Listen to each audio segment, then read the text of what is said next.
New details are coming to light in the murders of filmmaker Rob Reiner and his wife. Just ahead, what we're learning about their son's charges. Music, gifts, and moments of pure joy. How one Lufkin celebration is making the holidays brighter for those often overlooked. We have that heartwarming story just ahead. And it's almost the start of a new year. That means most of us will be setting New Year's resolutions, but keeping them, right? That's the tricky part. Registered dietitian Leslie Gudarzi joins us live with tips to actually make your goals stick. We are tracking the chance for some showers into the rest of this morning. I have all the latest details coming up in your full forecast. So stay right there because Morning Y'all on CBS 19 Plus starts right now. Together, we're putting East Texas first. You're watching Morning Y'all on CBS 19 Plus. New surveillance video shows Nick Reiner the night he was arrested. He is now behind bars, charged with first-degree murder in the killing of his parents, director Rob Reiner and his wife Michelle. Prosecutors say the charges could carry life without parole or the death penalty. Reiner's currently being held without bond. Good morning, y'all. I'm Dana Dixon. Jesus Martinez is on assignment. We're so glad you could be with us this Wednesday morning on CBS 19 Plus. Don't forget your rain gear as you head out this morning, whether that's a raincoat or your umbrella. You might need it. Absolutely, yeah. We're going to be tracking more showers into the rest of this morning. We had one wave of showers that moved through our southernmost counties. That has since moved out of the area, and more will be developing for the rest of us through the rest of this morning. So again, you'll want to grab the rain gear, and also it'll be warming up, and we'll see a little bit more in the way of just sprinkles for the afternoon. Lots of cloud cover, pretty gloomy day, but you can definitely get away with a lighter jacket for the afternoon as temperatures rise to the low 60s. Now, CBS 19 live radar is showing those showers moving out of the area, but more is beginning to develop just southeast of Jacksonville and also south of Henderson. So we are going to be tracking that and alongside more development into the rest of today. And we are very misty out there as well. So wet roadways are going to be very likely even if you are not within any of those showers. Temperatures now in the low to mid 50s all across East Texas. We have 54 in Jacksonville, 55 in Tyler, and 54 also in Carthage. Now bust up forecast again, pretty wet for this morning. Will dry out for this afternoon for the most part, despite a couple of sprinkles. Cloudy skies, temperatures in the low 60s. We aim for 70 for tomorrow. Isolated showers. We cool down to the 60s as a cold front comes through, but we are going to be warming up big time for the weekend. I'll show you what that looks like in your 7-day forecast coming up. Thank you, Joel. The Smith County Sheriff's Office is needing your help this morning, finding a missing 21-year-old woman. She was last seen near Tyler. Take a good look at your screen. Investigators say Marie De Leon was last seen walking along Morningside Drive. That's also known as County Road 376 on December 11th. Authorities describe her as 5'2", about 175 pounds, with shoulder-length black hair and brown eyes. Deputies say she has a distinctive blue ink tattoo on her left hand that reads, "Only God could judge me." Anyone who's seen her or has information about where she could be is asked to call the Smith County Sheriff's Office. Another East Texas school district has decided to cancel classes for the rest of the week because of health concerns. According to Martinsville ISD, students and staff will start Christmas break early because there will be no classes for the rest of the week starting today. Now, this is in Nacogdoches County. Classes resume on January 6th for the spring semester. Cushing ISD and Excelsior ISD have also canceled classes for the rest of the week because of a spike in sick children. An Oklahoma man could face life in federal prison after pleading guilty to child exploitation charges tied to crimes that took place in East Texas hotel rooms. Federal court records show 44-year-old Rolando Bravo admitted to taking part in a conspiracy to transport minors for prostitution in 2023. According to investigators, Bravo drove 3 minors from Oklahoma to Dallas, where he met a co-conspirator. The group traveled to Tyler, where hotel rooms were rented, and the child was forced to engage in prostitution. A judge will determine Bravo's sentence. A Texas DPS trooper is recovering after being injured during a training event in Anderson County. DPS Sergeant Adam Albritton says it happened earlier this week at the Palestine Police Department's gun range. The trooper was taken to the hospital, remains there, but is expected to recover. DPS is leading an internal investigation. Details have not been released.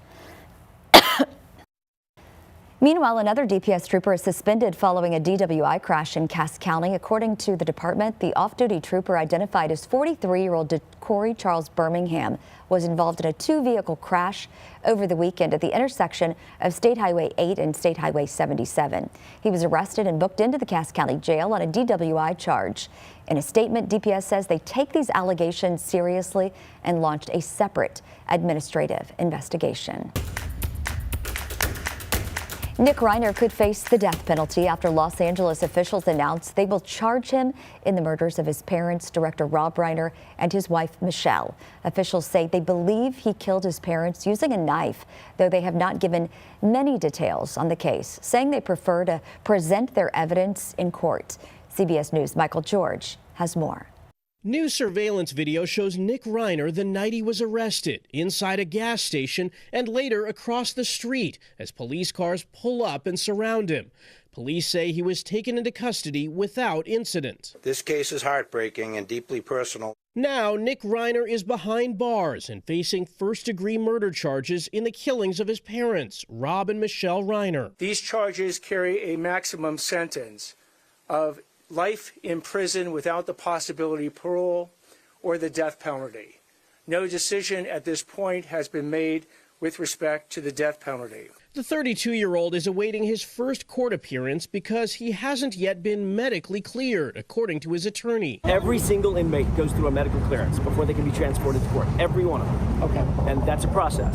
It's just a procedural issue. This as new details are also emerging about Nick Reiner's movements in the hours before his parents' bodies were discovered with stab wounds inside their home in the Brentwood section of Los Angeles. Sources tell CBS News that on Saturday night, the Reiners attended a Christmas party at the home of comedian Conan O'Brien, and that Rob and Nick had a loud argument.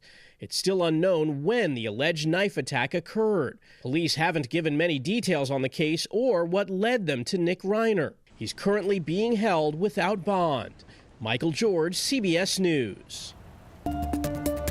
It's time now for your morning headlines, starting with that deadly shooting at Brown University in Rhode Island. The FBI has released new video of a person of interest, and they're asking the public to study unique body movements, including posture and the way the person walks, in hopes of identifying them. 2 students were killed and 9 others hospitalized in Saturday's attack. The Trump administration has added 20 more countries to its list with travel restrictions. President Trump signed a proclamation yesterday to fully or partially suspend entry for nationals from 39 countries into the U.S. The previous list included 19 countries. That proclamation also applies travel limitations on individuals holding Palestinian Authority-issued travel documents. Some people are having trouble finding work. The unemployment rate rose to 4.6% last month. That's the latest from the Bureau of Labor Statistics. Analysts there say that's a 4-year high. The report shows the economy added 64,000 jobs in November, more than economists had predicted. FIFA is now making some major changes ahead of the next World Cup. This comes after some criticism over ticket prices, which can be as much as $4,000 a piece. The organization will cut prices to as low as $60 per ticket. These discounts are reserved for loyal supporters. Some $60 tickets will also be available for the World Cup final.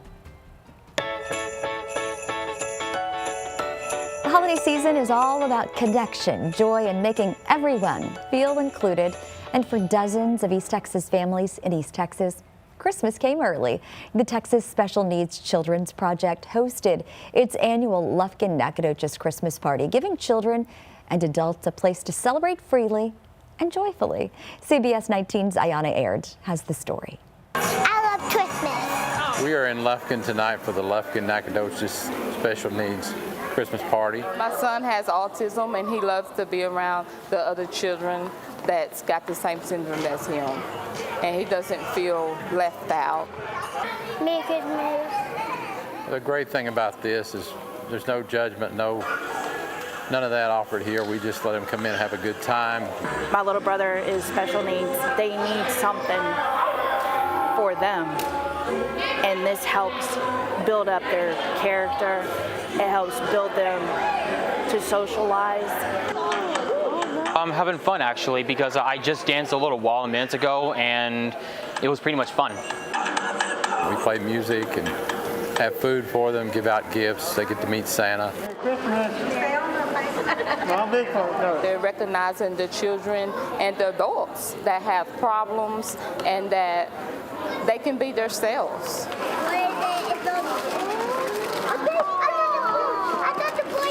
We're really blessed to have them in our community, and that so our children can come and adults can come that has autism or disabilities, and we really thank them and love them. I want to thank all the community for supporting us for 24 years and making these programs happen, because without the people from the Lufkin, Nacogdoches area that donate, there wouldn't be any Texas Special Children Project. I think we're going to start with the little kids first. Oh, what a special event for everyone. For sure. All right, well, if you're still not done with your Christmas shopping and you're wondering what to get that special someone, maybe it'll be something thoughtful, funny, or maybe a Christmas gift card that hits just the right note. From quick DIY ideas to instant delivery options, there's always a way to make those last-minute presents feel meaningful. So we want to know, what makes the best last-minute Christmas gift? What would that be for you? I mean, I feel like you can't have enough phone chargers. I know, right? Right? Those are definitely going, kids don't listen, those are going in stockings this year. Oh, snap. Yeah, they got to. I feel like they break on the regular. Portable chargers is really good too. Those are even better. That's really good. I actually need one of those. I really do. I do too. We have some of those. I mean, they last for a good long while, but then my kids are rough on them, I think. Oh. Well, I mean, they're busy kids. Right. I think gift cards are always good, especially if it's specific to something that person likes. Oh, yeah. Like if they love to go out to eat, I don't know, at a certain restaurant, a gift card there. That'd be perfect. And we can just run in and get it, because maybe they're not going to go to that restaurant and spend money on a big dinner. For sure, yeah. I also just appreciate those like general like Visa or MasterCard gift cards. You just do anything you want with it. Yeah, that's always nice too, right? I like a good candle too. Something that smells good, makes it, especially if it makes it feel festive. Oh yeah, the Christmas scents of the candles, really good. Do. All right, well, people are getting ready to head out.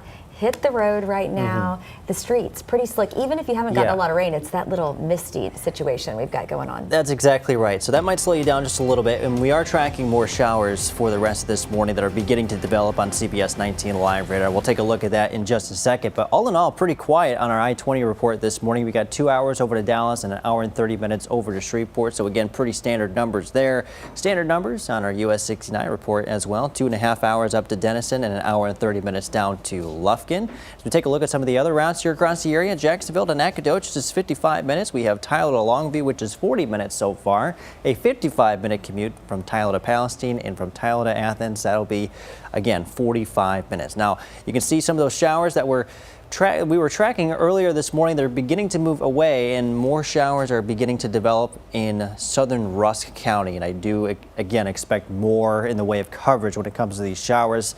Kind of similar to what we're seeing here on future Skycasts. Not expecting it to look exactly like that, but at least something like that. Shower activity will start to diminish into the rest of the day.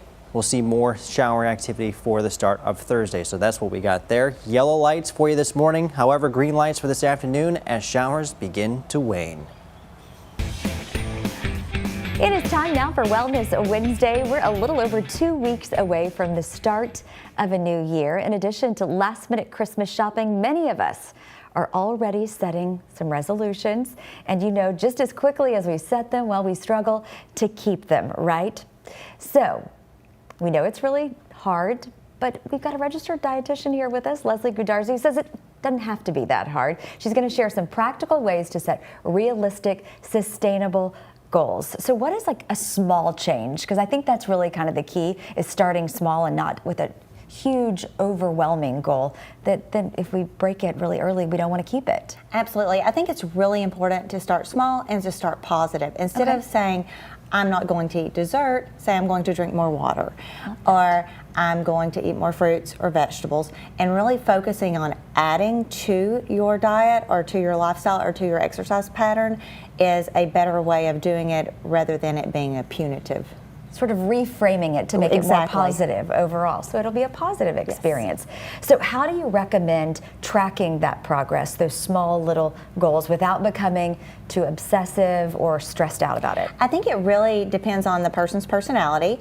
Some people enjoy to write everything down. Personally, I do not. I would prefer to use my smartphone or technology. And there's some easy ways to do that on MyFitnessPal or Cal AI. And those do offer fitness tracking as well as nutrition counseling and nutrition tracking. And so those are some really neat ways to kind of keep track of when you're going over your calorie budget or staying on track. Yeah, so cut back just a little bit. Yes. Okay, so for viewers who have tried and they've failed before and they're thinking, I don't even want to set any resolutions this year, but I would like to live healthier, how can they sort of reset their mindset?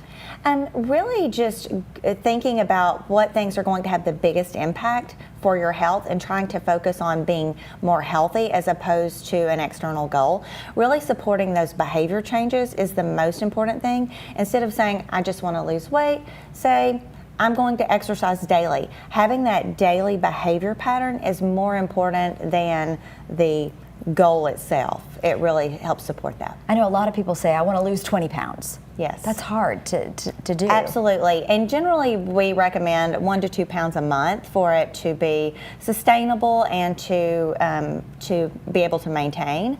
If you lose weight really quickly, you're more likely to gain it back really quickly. So doing those small, sustainable types of behavior changes that help support that. So how would you reframe that? Instead of saying, I want to lose 20 pounds, what is a better way to set a goal?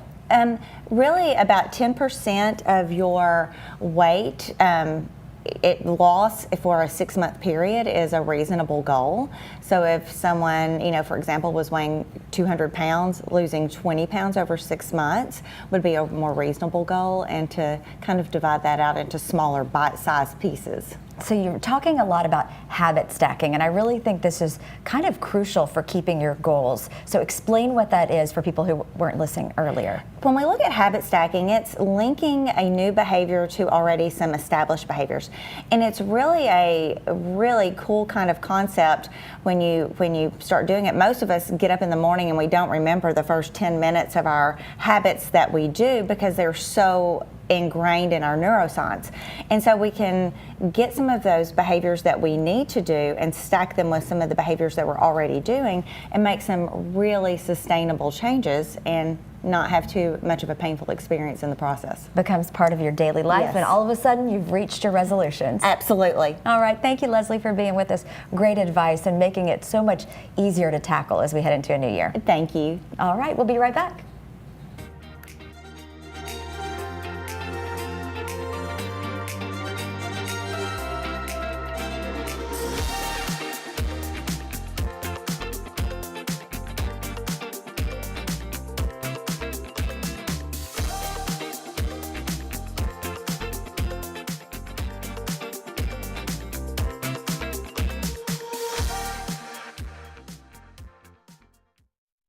It's time for CBS19 Sports. Morning, y'all. Dan Millay with your sports here. Appreciate you joining us. We had a pair of exciting high school hoops games last night. Up first, the high-flying Tyler Legacy Raiders hitting the road to take on the defending state champion Martins Mill Mustangs. A lot of excitement inside that gym last night. This thrilling Tyler Legacy team testing its stuff against the always great Mustangs, a rare 6A versus 2A battle. Early on, the home team came out firing. Here's Archer Schneider hitting the hezzy into the smooth scoop layup. Schneider facilitating this time around, little pick and roll action with Ryder Marsh, who throws it down. Raiders starting to punch back on the other side, though. It's Brian Terrari finding Zaire Caesar inside for the layup. And then watch Schneider just go back to work for the Mustangs. Takes a little bump and hits that pull-up jumper in the lane. The Mill still doing its thing. This time it's Travis Barber crossing over into the mid-range pull-up. Nothing but net. For Legacy, Joey Fieldwell airball the jumper from the elbow, but inside it's Caesar once again cleaning up on the offensive glass. Up and in. Raiders on the run here. Terrori hits KJ Cyrus on the run for the easy layup. Cyrus is going to miss this time, but Kason Gray is there for the putback. Didn't even have to come down with it. Then Cyrus will find Caesar inside for another easy bucket for the big lefty. Legacy led at 12-8 midway through the second quarter. and the Raiders went on to win 51-38. Then over in Athens, in one of the best arenas in East Texas, the Hornets were up 52-45 as we join at the start of the fourth quarter. Caden Paul gets the steal for the Hornets and pitches it ahead to Reese Groom. Then check out the flamethrower, Julius Brewer, saying hand down, man down, cash from three. Palisade responds with this spin and this score from DeAndre Turner. And Turner was not done after that, attacking on the very next possession. He's blocked, but the big man Elijah Miller is there, recovers, and finishes inside. Wildcats still going to work. It's Cameron Jones Jr. converting through contact. Thought he could have been called. Well, not him called for a foul. You know what I'm trying to say. The flamethrower, Brewer pulls up and cans it from the top of the arc. Hornets again. This time Emmanuel Moore fakes the handoff, takes it to the cup himself. And then how about this move from the big man? Miller going behind the back and finishing at the rim and one. He would convert the free throw as well. Getting it done on both ends of the floor too. This time Miller swats away Brewer's layup attempt. Finally for Athens, it's more collecting and getting the hoop to fall plus the harm as the Hornets buzz their way to a 79-71 victory.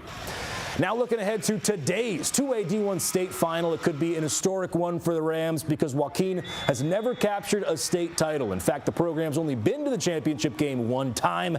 And after three quarters last week against Refugio, it didn't look like the Rams would be making it back this year. They entered the fourth quarter down 20-7, but then exploded for 30 fourth quarter points to stun the heavily favored Bobcats 37-28. And they did it the same way they always do, ground and pound. Joaquin scored all 5 of its touchdowns via the rush attack with 2 tutties apiece from Cooper Bragg and Jacob Gatlin and one more from Amarion Wilson. Rams head coach Jared Jones says the rough district schedule his team played this season has prepared them for this moment.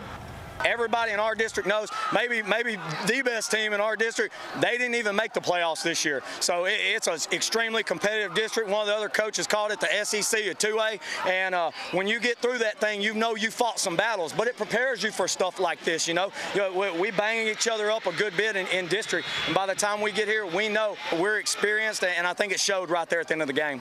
Fully battle tested. These Rams aren't afraid of anybody. And of course, their final test now comes tonight in the form of the Hamilton Bulldogs. And in just a few hours, we will know if the Rams have clinched their first ever state championship. So get excited, folks. I'm going to be at AT&T Stadium reporting live from Jerry World. But that's all we have for sports for now. Morning, y'all. Back to y'all. This holiday season, CBS19 and the Children's Miracle Network are coming together for a cause that's close to our hearts. It's time for Merry Miracles. Help us bring joy to children in the hospital by purchasing a teddy bear or make a donation to help fund life-saving pediatric equipment and services. Scan the QR code on your screen or visit merry-miracles.com. Spread holiday cheer with CBS19 and the Children's Miracle Network. Together, we can make Merry Miracles happen. Well, we are about to step away for a moment while we break into our over-the-air broadcast with a news update for you. We'll be right back with more here on CBS 19 Plus.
Good morning, y'all. I'm Dana Dixon. Thanks for being with us for this news update.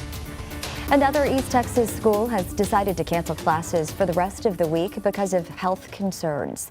According to Martinsville ISD, students and staff will start Christmas break early starting today. This is in Nacogdoches County. Classes will resume on January 6th for the spring semester. Cushing ISD and Excelsior have also canceled classes for the rest of the week because of a spike in sick children. New information suggests a suspect in Cherokee County was attempting suicide by cop before a deadly standoff. This happened back on December 8th.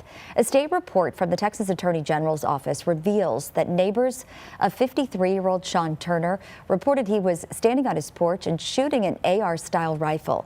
This happened on FM 2493 in the Bullard area. You may recall when officers arrived, he started firing at them and they returned fire. The report also states he went back inside and continued firing before changing weapons and taking his own life. A small plane was forced to make an emergency landing at the Palestine Municipal Airport.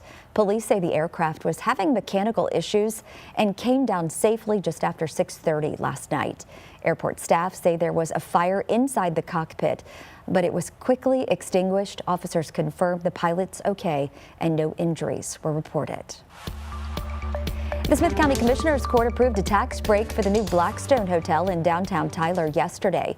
The agreement gives the property owner a 50% break on property taxes for the next 10 years. Supporters say the boutique hotel with 140 rooms and a meeting space will boost downtown property values, create 60 full-time jobs, and offer internships for Tyler Junior College students.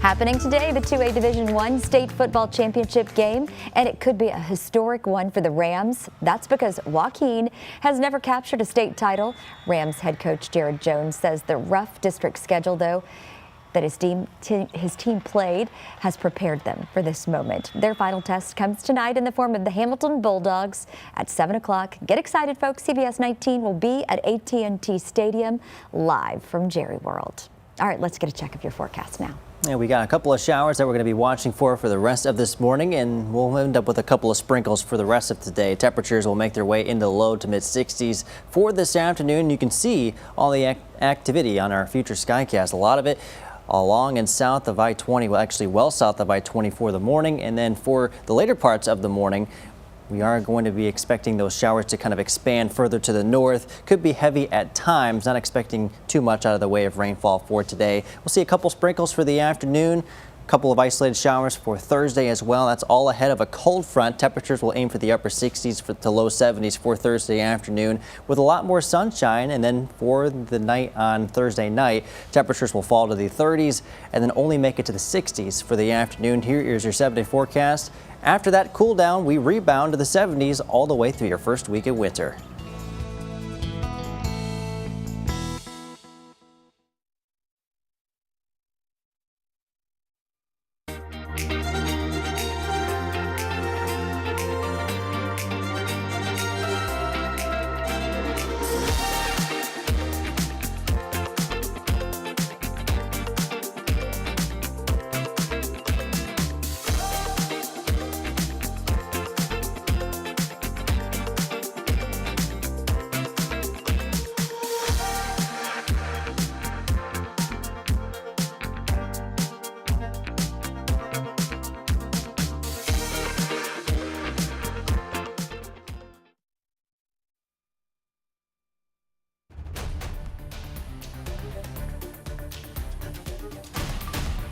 Welcome back to Morning Y'all on CBS 19 Plus. This is what's coming up in our second half hour. New surveillance video could be the key in the deadly Brown University shooting. Why police are turning to the public, and a student who survived is now speaking out. And Texas is taking an electric company to court, accusing it of sparking the largest wildfire in the state's history. What the lawsuit claims and how the company is responding this morning. We have showers likely through the rest this morning before tapering off during the afternoon. I got a full look at future Skycast coming up later this half hour. Together, we're putting East Texas first. You're watching Morning Y'all on CBS 19 Plus. Good morning, y'all. I'm Dana Dixon. Jesus Martinez is on assignment. We're so glad you're joining us on CBS 19 Plus. New information suggests a suspect in Cherokee County was attempting suicide by cop before a deadly standoff. It happened back on December 8th. A state report from the Texas Attorney General's office reveals that neighbors of 53-year-old Sean Turner reported he was standing on his porch and shooting an AR-style rifle. This happened on FM 2493 in the Bullard area. You may recall when officers arrived, he started firing at them and they returned fire. The report also states that he went back inside and continued firing before changing weapons and taking his own life. The Texas Rangers are investigating this case. A small plane was forced to make an emergency landing at the Palestine Municipal Airport. Police say the aircraft was having mechanical issues and then came down safely just after 6:30 last night. Airport staff say there was a fire inside the cockpit, but it was quickly extinguished. Officers confirmed the pilot's okay and no injuries were reported. The incident remains under investigation. And we're learning new information about a deadly crash involving an 18-wheeler in Smith County that happened over the weekend. The Texas Department of Public Safety has now identified the man killed as Noah Nichols of Palestine. DPS says the crash happened just after midnight Saturday on Highway 271 near I-20. Investigators say Nichols was driving a pickup truck and failed to control his speed while attempting to cross over onto the northbound Highway 271. His truck went underneath an 18-wheeler, killing him. Authorities say the 18-wheeler driver was not injured. DPS is continuing to investigate this crash. Well, now investigators have released newly enhanced videos of the person of interest in Saturday's deadly shooting at Brown University. Authorities are asking the public to help identify the person that police say may have been casing the area hours before the attack. CBS News' Jared Hill has more. It's a slightly clearer glimpse at the possible Brown University gunman. We believe that he was actually casing out this area. Authorities releasing enhanced surveillance video as the manhunt in Providence stretches into day 5. I'm confident that a member of the public is going to recognize this person, perhaps a family member. Overnight on social media, President Trump criticized the school's surveillance system, asking why did Brown have, quote, so few security cameras? There are more than 1,000 surveillance cameras across Brown University's campus, but investigators say with the shooting happening at the edge of campus and in an older building, none of the cameras were in position to capture the shooter. Freshman Jacob Spears was coming out of a study session when he was shot Saturday. He spoke with CBS News. First, I was confused, but then I realized what was happening. I ran. He got me in the back, but adrenaline did me good, and I was able to get up and run. As the search for clues continues, the community is seeking comfort. Hundreds packed a church at the heart of campus, honoring the 2 students killed and 9 injured in last weekend's mass shooting. Jared Hill, CBS News, Providence, Rhode Island. 7 of the 9 people injured in the attack remain hospitalized. Authorities say they have not been able to pinpoint any age or connection to the university for the person of interest. Now to a live look at the White House, where we expect President Trump to address the nation tonight at 8 p.m. our time. It's not clear exactly what the president plans to talk about, but White House Press Secretary Caroline Leavitt says he will discuss the historic accomplishments of his administration over the past year and what's next. You can watch his address to the nation right here on CBS 19.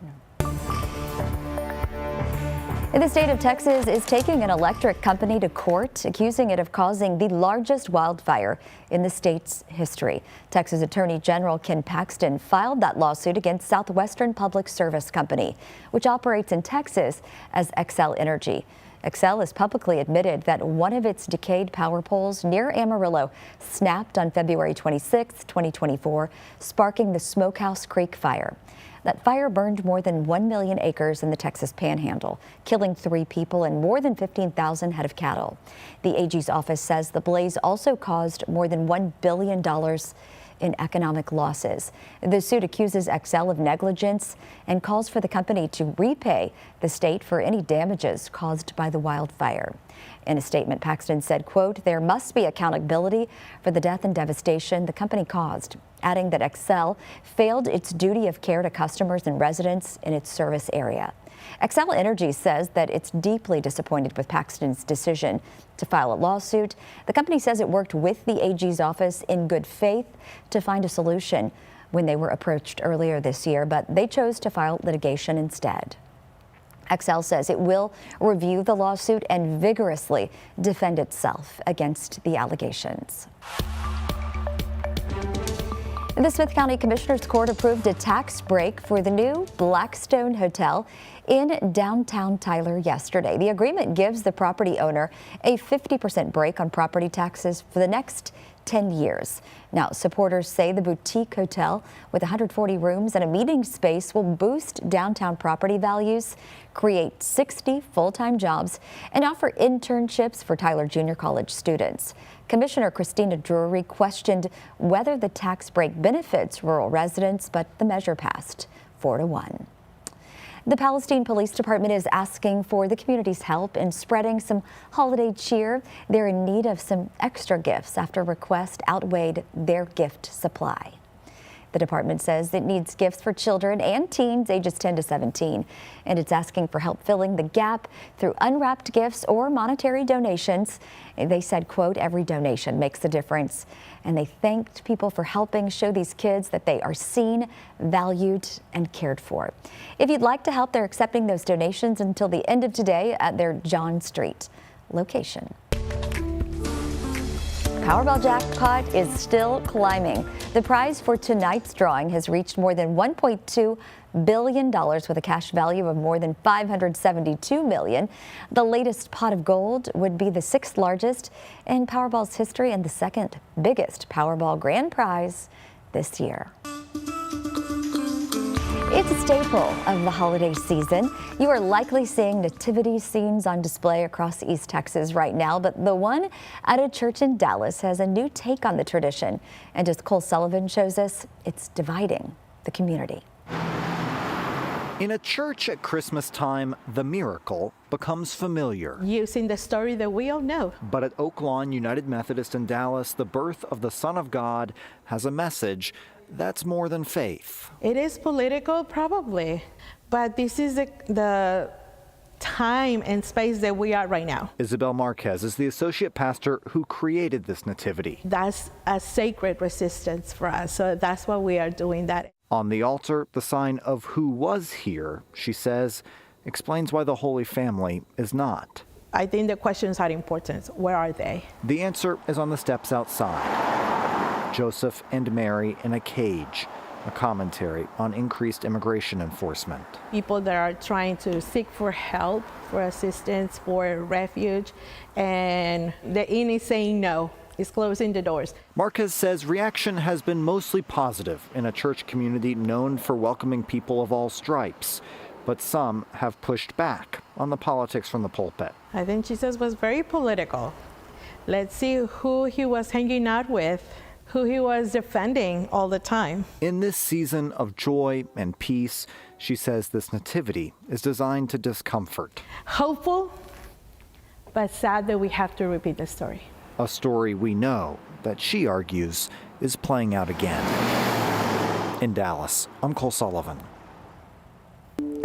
7:41 now. Check this out. Home Alone is one of the most beloved Christmas movies of all time, and now it's inspiring a real-life tribute. A Utah home builder has created a multi-million-dollar replica of the iconic McAllister home. From the brick exterior to movie-inspired details, the house is turning heads and bringing some holiday nostalgia. How cool is that? That is really cool. And you've got the plumber van as well that Marv and Harry were in. I wonder if they're going to have that one stoop in the front that always got hit and the thing got knocked off. You're right. Every time. Oh yeah, the one little statue thing. You just, yep. They ought to recreate that too. That's so fun. I love Home Alone. I've already watched it once this year, and I've gotten like halfway into Home Alone: Lost in New York, but I fell asleep. Oh, dang. Not because that is it's a good not one. good, but because I was tired. Yeah, that is okay. It is a great movie. It is. All right, in an era when streaming often keeps audiences at home, one iconic movie theater is still thriving. The historic Howell Theater in Michigan, have you ever heard of it? Is celebrating its 97th anniversary this month.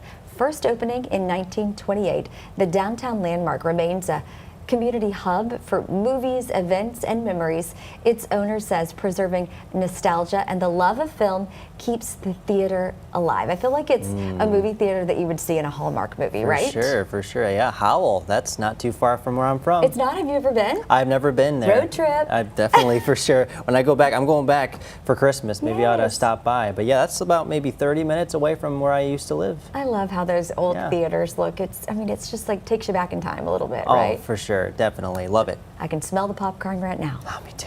Well, if you're anything like Buddy the Elf, going by the four main food groups of candy canes, candy corns, and syrup.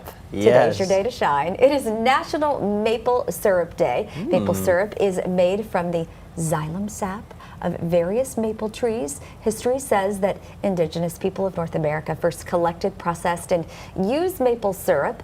European settlers were later drawn to it and gradually refined production methods. And fun fact, Vermont is the largest producer of maple syrup in the United States. New York, Maine, and Wisconsin are also top U.S. producers. So maybe get some pancakes this morning, waffles, biscuits ready, and enjoy some of that delish maple syrup. Now, Buddy the Elf would be proud. You know how my favorite way to have syrup is? What is it?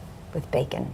That's I pretty like good. to dip my bacon in maple syrup. Really? I've never done that before. Oh my gosh. Is it pretty good? You're missing an opportunity. All right. It's like the savory with the sweet, which is like the perfect combination. Ooh, that sounds really good. I had a friend in college who I would see her at the dining hall, and she was always doing it. I'm like, what is this concoction you have going? And she's like, trust me, it's really good. Trust me. I tried it. And had it this last weekend. There you go. You converted. I did. I converted I it. love Now it. That I tell sounds my good. children to do the same thing. Don't just use that for your waffles. Use it for your bacon too. Try bacon. Maybe I'm What's shaking inspiring bacon? people all over the country right now. I don't know. It's really good. Trust me. I'll have to try it for The sure. weather not so good this morning, but it's not terrible. It'll be a little bit better later today. It'll be better. I mean, it's still going to be on the gloomy side and maybe a couple sprinkles, but it'll be an improvement from this morning. We're tracking some showers through the area this morning, and we'll continue all the way until at least 2 o'clock. I think that's when we'll start to really see those showers wrap up. But you'll definitely want the rain gear for this morning. Also, it's a little bit misty, so even if you're not within those showers, definitely going to expect some wet roadways and just wet conditions in general. It'll be warming up this afternoon. You can get away with a light jacket. Lots of clouds. Temperatures will be a little bit warmer than previous days. We're on the increase with our temperatures. CBS19 live radar is showing some shower activity along and north of I-20, currently moving into Longview, into Gilmer, heading towards Jefferson at this time. More will be on the way for this morning, but that's basically what we got so far. Lots of clouds, though, as we take a look at our Roberts and Roberts Cam looking south on Broadway this morning in Tyler. 50s all across the area. We're down to 54 degrees in Mineola, 53 in Mount Pleasant, 55 the current temperature in Tyler, and also 54 in Carthage. Your bus stop forecast shows wet conditions through the morning across some parts of the area. That'll turn into some cloudy, maybe a couple sprinkles for the afternoon. Temperatures again warming up into the low to mid 60s. And for the next 3 days, we will make a jump to 70s by the time we get to tomorrow, with a couple more chances for some isolated showers. Cold front will drift through. We'll see temperatures drop into the low 60s with sunny skies, and then we'll be on our way back up to possibly the 70s. I'll show you what that 7-day forecast looks like, when we come back.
It is time now for another Merry Miracle this holiday season as we team up with the Children's Miracle Network at Christus Trinity Mother Francis. We know that spending time in the hospital during the holidays is especially difficult for children and their families. We'll tell you how you can be a miracle maker this holiday season in just a moment. But first, we want to introduce you to Hazley, who has benefited from the money raised through the generous donations to CMN. Unicorn.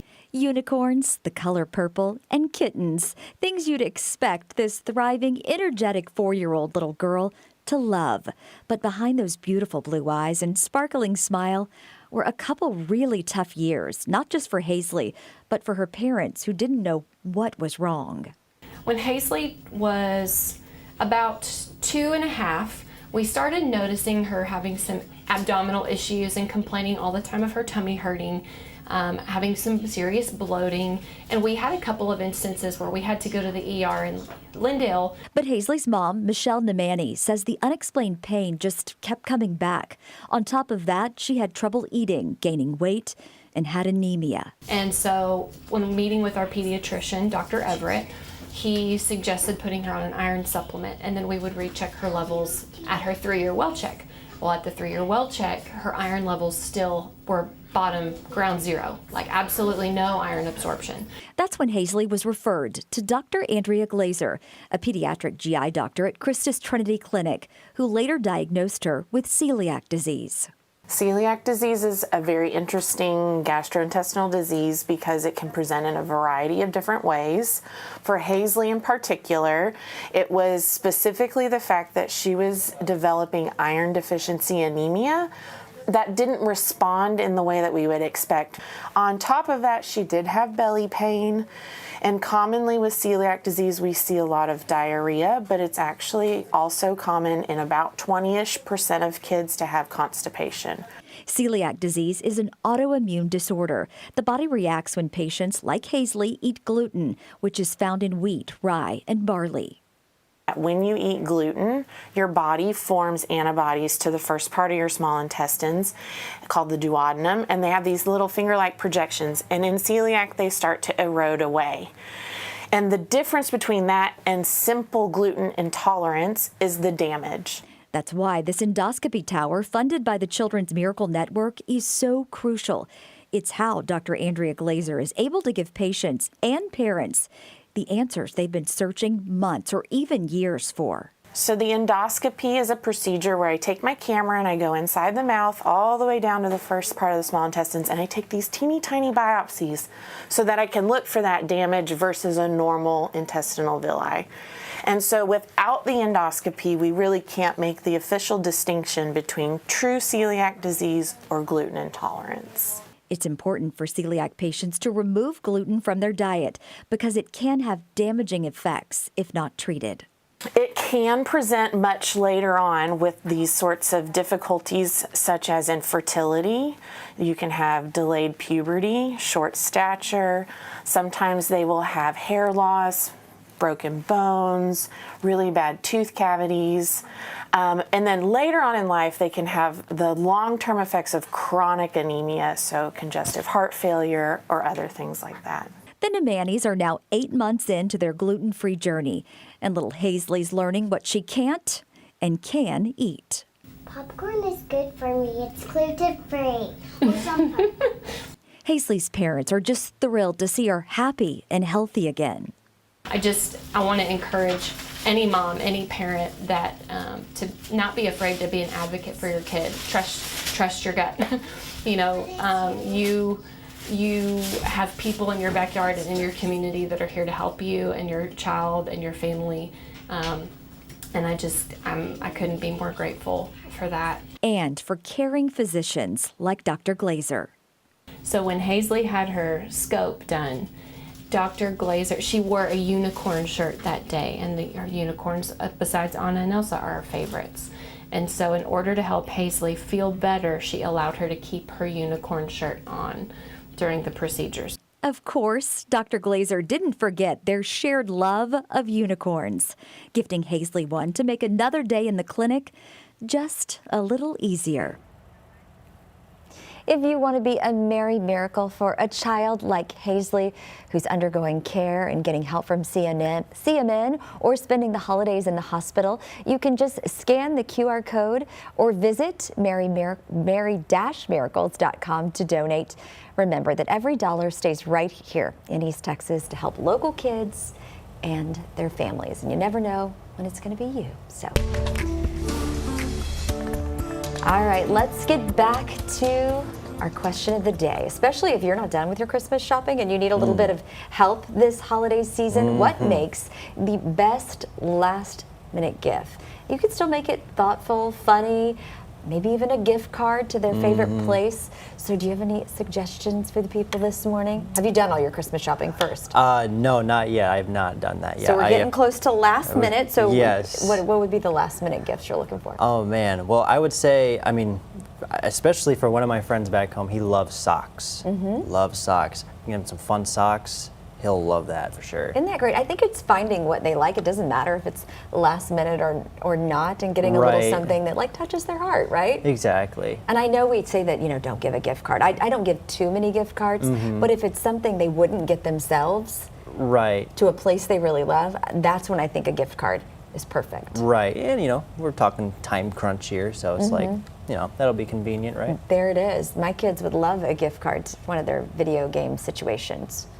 the points, the Nintendo points and all that stuff. They like that. Oh yeah. For me, like, you want to get me like any sort of pampering gift card, sign me up. Good to go with that. I think a lot of women sort of like that. And then I always love candles. Although I just had a sneeze fest over here, so maybe I shouldn't be sniffing the candles right now. Yeah, but definitely want to be careful for sure. You gotta be careful. Yeah. It's the thought that counts, whether it's last minute or not. Right, the thought for sure. I just say, maybe don't re-gift. Maybe don't do that. Yeah, that'd be a little awkward. All right, well, it is kind of messy outside in East Texas today. If you don't get the heavy rain, you've got that spitting rain, which I have to say is probably my least favorite. Yeah, it's straight up gross outside. Right? It just is. It'll improve over time as we head into basically the next couple of days. We're basically going to be dealing with some clouds, some sprinkles for the rest of today. Temperatures, however, will be a little bit warmer into this afternoon. And again, not really the most attractive day as we head into your Wednesday. But again, we're tracking some showers moving through the area this morning on our CBS19 live radar. We had some showers move through our southernmost counties. That has since moved out of the area, and we got some scattered showers heading through Longview, Gilmer, Jefferson, and over into the Linden area as well, as we take a little bit of a closer look. Just light showers, not expecting anything too heavy, just light and very brief. And also outside of that, we got some mist outside as the air is very saturated. It basically can't hold any more water, so instead it spits it back out, and hence we have some mist out there. Now temperatures, again, aiming for the low to mid 60s. Rain chances will taper off by this afternoon. Will be reduced down to maybe a couple of sprinkles, and we see it on our future skycast. Rain will expand, and it's already starting to do so in some of our northernmost counties. And again, that'll start to wane as we head into the rest of today, and we'll end up with a few scattered showers for Thursday. And for Thursday afternoon, we are watching a cold front to swing through. Temperatures in the upper 60s to low 70s, and then behind the front comes some temperatures in the low to mid 30s, or upper 30s, I should say, maybe some low 30s further to the north to start your Friday, only making it up into the upper 50s to low 60s, thankfully, with plenty of sunshine. Now, rain over the next 7 days, not impressive by any means here. We're ranging from trace amounts all the way up to maybe about 1/4 of an inch, and the best chance for any sort of heavier rain is going to be further to the south, near Lufkin, St. Augustine, and Hemphill. But that is about it. Rain is really not going to be a huge factor in our forecast here. Temperatures in the 60s for this afternoon, low 60s for tonight, upper 60s to low 70s for tomorrow, dropping again to the upper 30s to low 40s to start your Friday. And here we go, 60s once again, and also 70s through the weekend and for your first week of winter, for that matter.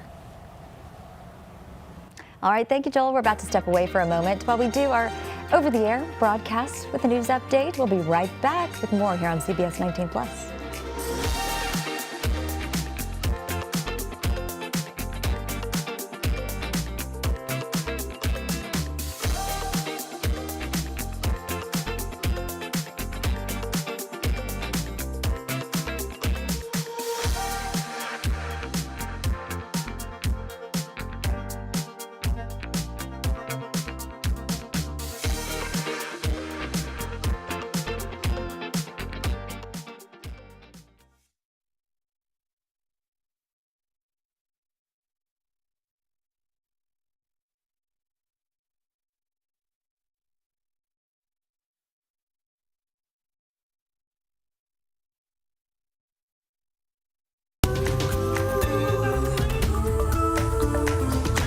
morning, y'all. I'm Dana Dixon. Thanks for being with us for this news update. The Smith County Sheriff's Office needs your help finding a missing 21-year-old woman. Now, take a good look at your screen. Investigators say Marie De Leon was last seen walking alongside Morningside Drive, also known as County Road 376, on December 11th. Authorities say she's 5'2", about 175 pounds, with black hair and brown eyes. Deputies say she has a distinctive tattoo on her left hand that reads, "Only God could judge me." If you know where she may be, call the Smith County Sheriff's Office. An Oklahoma man could face life in federal prison after pleading guilty to child exploitation charges that are tied to crimes that took place in East Texas hotel rooms. Federal court records show 44-year-old Rolando Bravo admitted to taking part in a conspiracy to transport minors for prostitution in 2023. According to investigators, the group traveled to Tyler, where hotel rooms were rented and the children were forced to engage in prostitution. A judge will determine Bravo's sentence. A DPS trooper is suspended following a DWI crash in Cass County.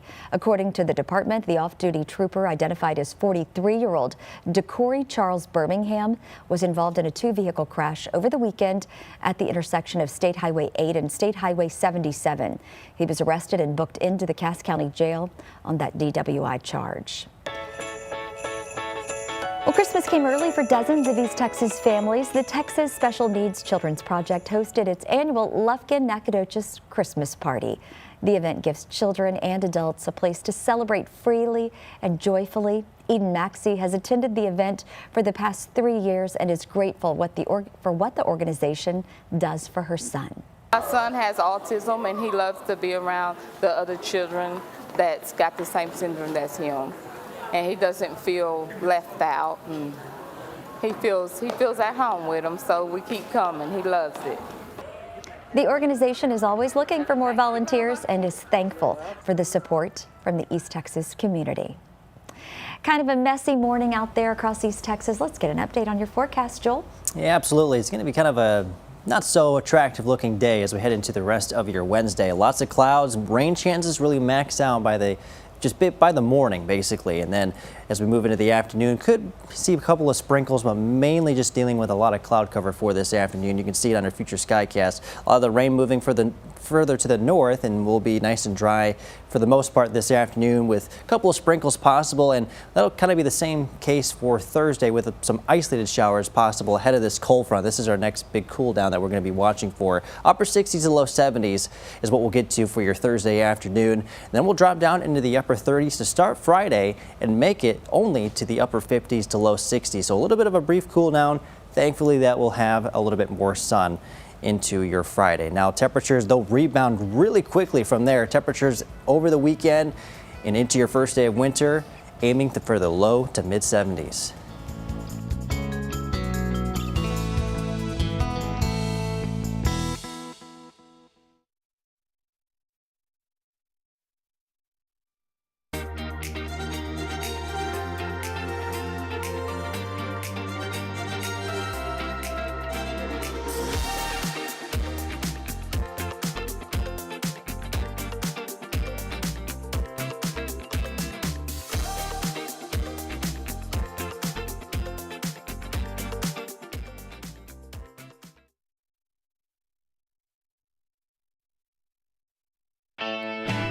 News before you go this morning, the Smith County Sheriff's Office needing your help finding a missing 21-year-old woman who was last seen near Tyler. Investigators say Marie De Leon was last seen walking along Morningside Drive, also known as County Road 376, on December 11th.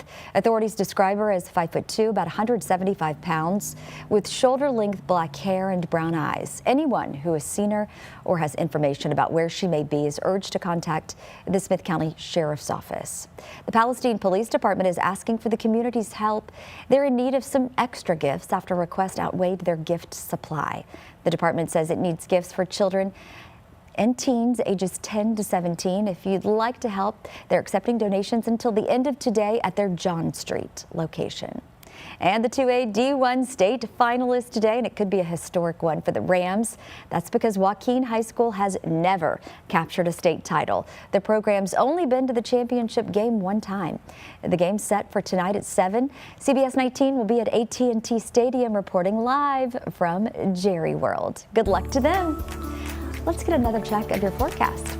Yeah, one more look at your 7-day forecast as we continue on through the day and through the week. We have, again, a chance for some showers for this morning. We're already kind of starting to see that on our CBS 19 live radar. Just light showers. I don't expect anything too heavy as we head into this morning. That will taper off and we'll switch to some sprinkles for this afternoon. Lots of clouds, temperatures in the low to mid 60s, 70s for tomorrow. Isolated showers. A cold front will drift through tomorrow afternoon. That'll bring our temperatures down into the low 60s with some sunshine on their Friday.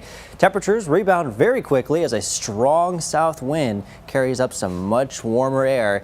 And we'll be in the low to mid 70s all the way through your first day of winter and also through Christmas as well. Not feeling like Christmas whatsoever, Dana. Yeah, more spring-like, actually. Yeah, I would definitely agree. All right, well, here's a sweet story out of Iowa to maybe get you in the Christmas spirit. A children's hospital is spreading holiday cheer in a special way. Patients at the University of Iowa Stead Family Children's Hospital were given a direct radio link to the North Pole, allowing them to talk with Santa Claus. Whoa. Pretty cool, right?